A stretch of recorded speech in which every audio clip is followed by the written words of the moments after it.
Hi everyone, it's Murray Darm here again. I am doing Ancient Warfare Answers episode 162. And this one is on one of those big questions that hopefully I can get answered for you in the time allowed.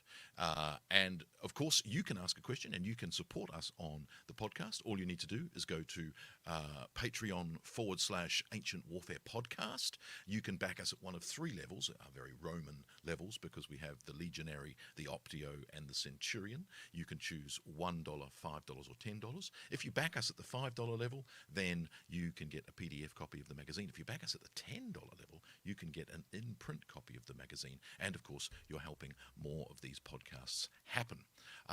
So I'm on my own again today, but here we are answering this biggie. So this is from Alex from Patreon, and the question is, could Hannibal have won the Second Punic War? Well, careers have been spent answering this question, and here I am going to try and answer it in 10 minutes. So here we go. My point, no, Hannibal could not have won the Second Punic War for a variety of reasons. The first of those being this indefinable, and still to this day we're not quite sure why, the Roman state seemed to have an enormous and inexhaustible supply of manpower. At the Battle of Cannae in 216 BC, the Romans are supposed to have lost 80,000 men. Now, today people don't believe that number, but it is immense loss of manpower. From the remainder of the Roman Empire, the great loss of life that they refer to is the Battle of Cannae. At the Battle of Adrianople, we're told that they lost as many men at the Battle of Adrianople, which is in 378 AD, so more than 500 years later. They lost as many men as at the Battle of Cannae. That's to contextualize how bad a defeat it was. And the funny thing is, most modern historians try and reduce those numbers down for both the Battle of Adrianople and the Battle of Cannae. But Rome could bounce back and provide another army. And so, having lost the Battle of Ticinus, the Battle of Trebia, the Battle of Lake Trasimene, and the Battle of Cannae, Rome had manpower to spare. She also had allies to spare. One of the things that meant Hannibal couldn't win in Italy was he couldn't detach enough allies from Rome because, for whatever reason, the Romans were able to maintain faith with their allies that they were the best ally to have in comparison to the Carthaginians. And even though there is success with the Carthaginians in detaching some cities and detaching some allies from Rome, they can't, and Hannibal can't do enough to get more. And that's a major problem, because they stay on Rome's side, they stay allied to Rome and providing Rome with manpower, in addition to Rome's own manpower. So that's the second idea. Thirdly, Hannibal's act in marching from Spain over the Alps, which no one had ever done before, no one thought was possible, into Italy in 218, is truly remarkable. But he's isolated from his support base both in Spain and in Carthage, and he's campaigning in Italy for years on very limited resources, which is amazing, but it's also something that is obviously going to be whittling him down as he continues to campaign, and he's not, and in fact isn't able to maintain an army which was mostly mercenary to succeed in the war. And so that idea is also a problem. The political support, of course, we aren't particularly well informed. It's also quite confusing because everyone's named Hannibal, Hamilcar, Hasdrubal. There are other people in Carthage who, of course, say, well, I could do this better. And so there's probably an eroding of support for Hannibal at Carthage as well. And so that's another aspect of the lack of resources and support that Hannibal has to be able to win the war. At the same time, that exact same thing is happening in Rome, but they learn their lesson, which is one of those things about the Romans. They learn their lessons and they learn from you and then put what they've learned into practice against you, which is, of course, what happens at the Battle of Zama with Scipio Africanus. Before that, however, you've had people like Paulus and Flaminius and Scipio in the defeats of Rome in 218, 217 and 216, who say this whole I know better, I know what I'm doing, and don't. They get defeated and killed.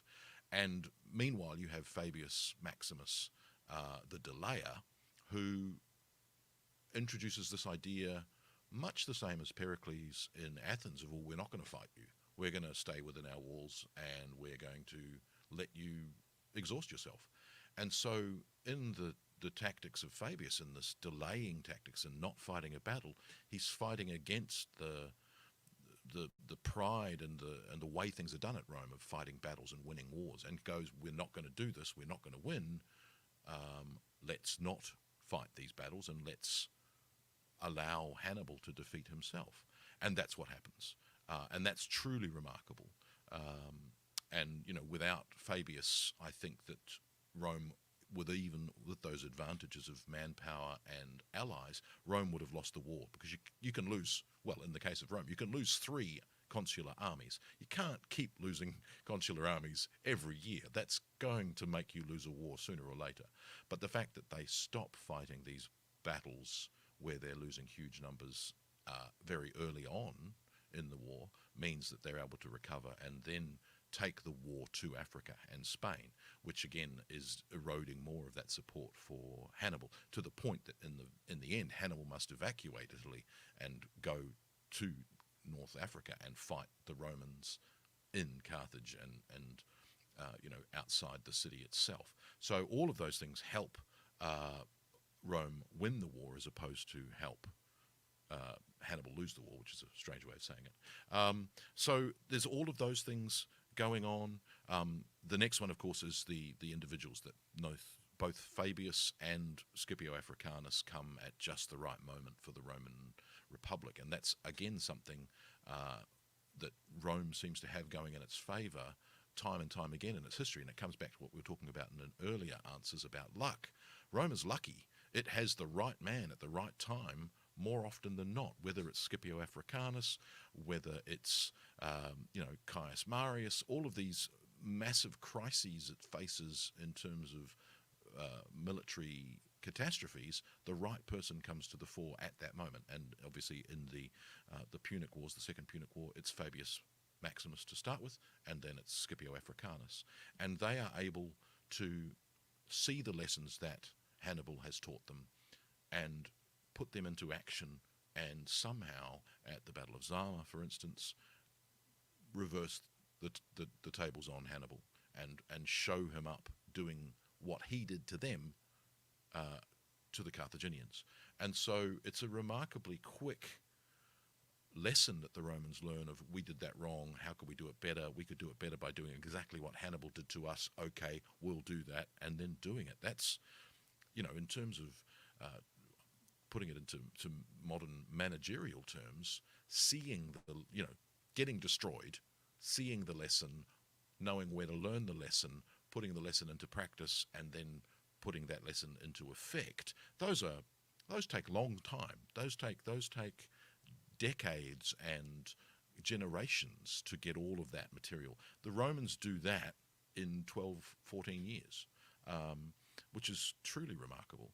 And you're fighting against people the entire time saying, no, I know better, I know better. And so Rome is incredibly lucky, which of course at the same time makes Hannibal look incredibly unlucky, because, you know, without a doubt Hannibal is one of the greatest military minds of the ancient world, and yet he's still not able to win the war, you know. And there's the famous moment after the Battle of Cannae that he can win a battle but he can't win a war. You know, the idea that he threw a spear into the gates of Rome, the idea also, however, that the Romans have him as the boogeyman forever on, you know, Hannibal at the gates and those sorts of things. So, you know, the lack of him being able to take cities is another element in that as well. But I think those are the major combinations of things that lead to Hannibal wasn't going to win the the Second Punic War. And if any one of those things had sort of been slightly different, then it might be a different story. But the way it panned out, that's why Hannibal couldn't win the Second Punic War.